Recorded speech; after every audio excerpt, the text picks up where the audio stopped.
Ayan, no? Ang ganda ng truck pero walang driver. So lalagyan natin yan ng driver. Gagamitin natin ay ito, action figure. Ganyan lang yung kataas.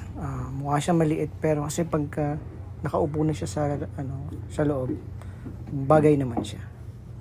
Oh. Ito yung pinili ko kasi yung kamay niya pwede mo i-clips dun sa steering wheel. Tapos pwede mo madaling tanggalin yung kanyang paa kasi kailangan tanggalin yung paa para magkasya. Yan, tinanggal ko na yung isang paa. Madali lang naman siyang tanggalin, pwede mo ibalik. Tanggalin mo lang yung parang plastic bolt. Bolt ba tawag dyan? Yun yung nagko-connect sa dalawang paa. So hilahin mo lang yan. Tapos matatanggal na yan. Okay, tago nyo lang, tabi nyo lang para pag gusto nyo ibalik, pwede nyo ibalik. Tapos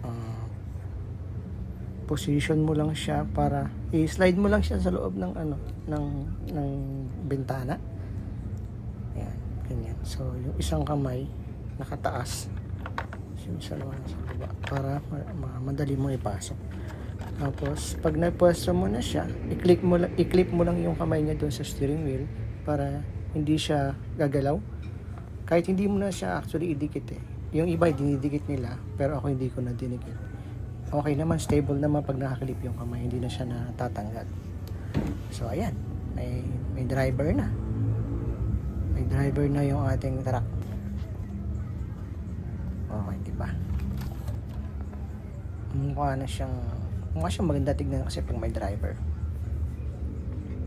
Ayan. Ang pogi pa ng driver. Bagay na bagay siya sa truck naman. Astig niya eh. Okay, ayos.